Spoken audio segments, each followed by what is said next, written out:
Chào anh em nhé, hôm nay mình làm về clip nha. Tam người tình ca nho là 9 người đi bắt tổ ong nha.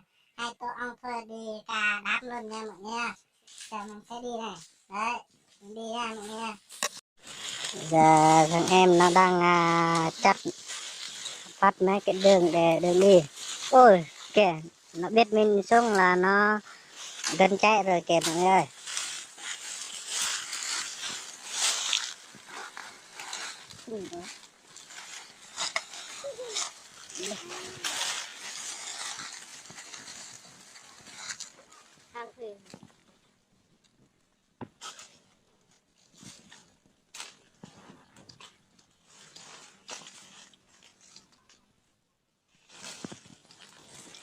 Sao đốt bằng lửa vậy? Làm khói để cho nó phải đốt.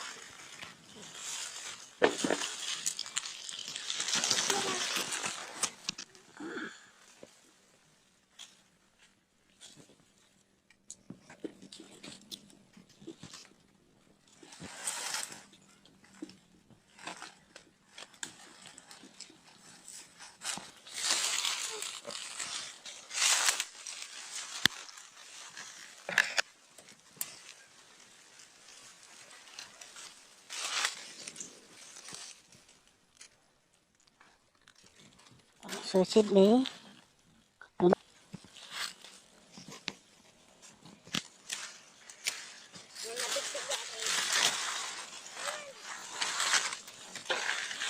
Đây anh em ơi, giờ các ông đi xem tổ ong này. Đấy, mấy đứa em nhỏ nó này, đi hết.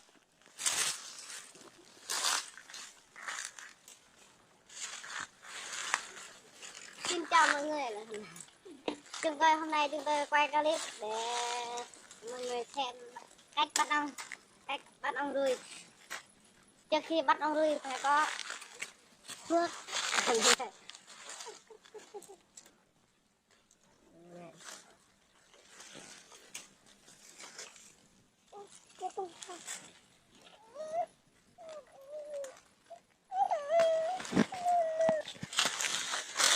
Đấy, rất là to. Đuổi này.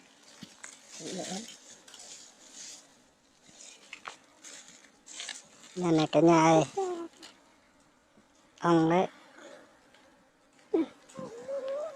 Hiện tại thì đang cầm chay nha mọi người. Thôi, để đi thôi, đi trước đi.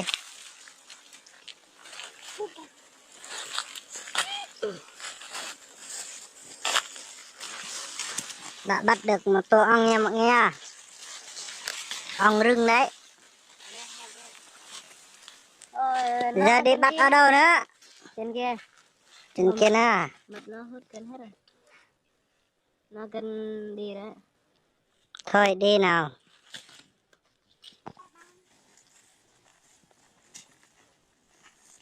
Xin chào mọi người. Hôm nay chúng tôi đi tìm ong ruồi, cũng như là mang các con đi.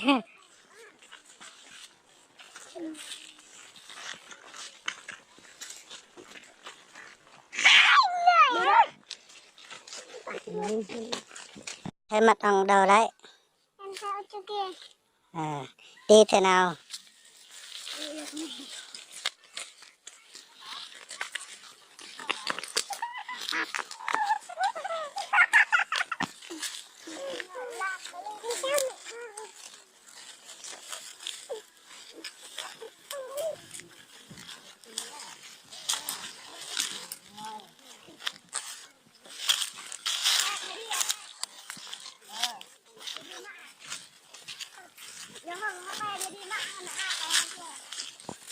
Nó ở đây rồi, đây này.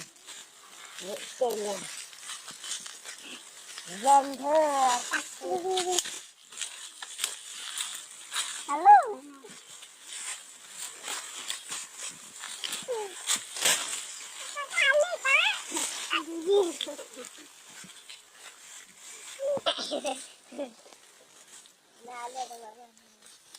Dựng hơn nè, giờ phải dựng hơn nè. Dựng mình đi tâm mình.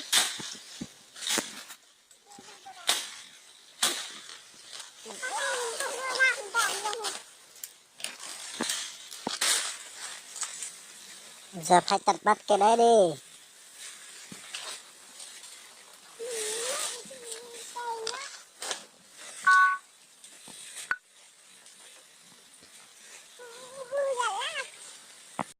Anh em ơi, hiện giờ là tổ ong là rất là cao nha. Đây là mọi người ơi.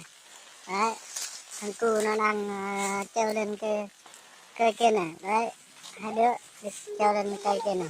Đấy, rất là cao nha mọi người ơi. Ở trên đỉnh kia này.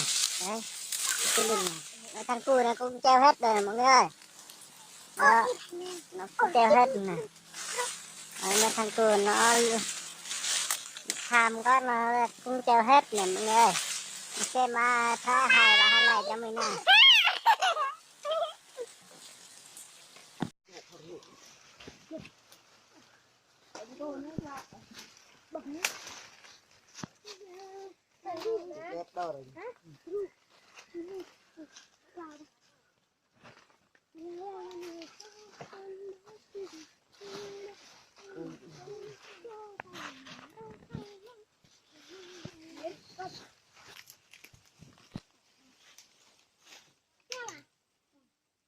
Xem theo đoạn này xem theo đoạn này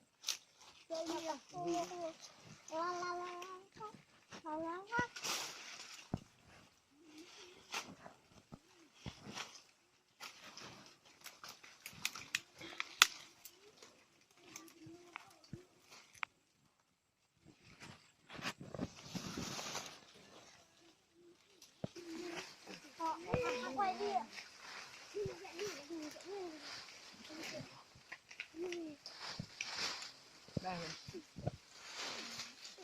chưa man dạn này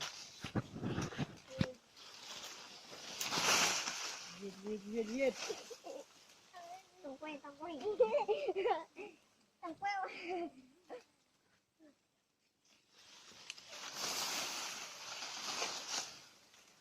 tao giết mọi người cùng xem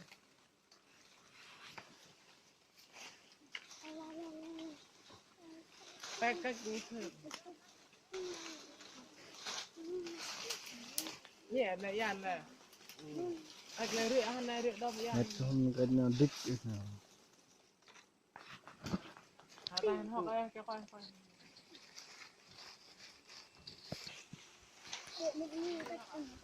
Xuống nhanh đi em ơi.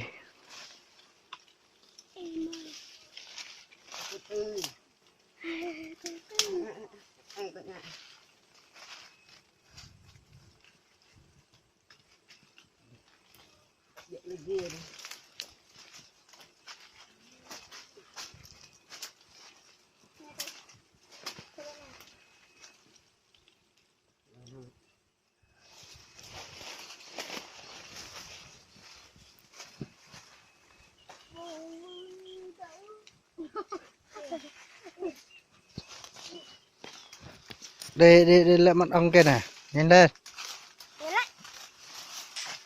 mất sức bé giết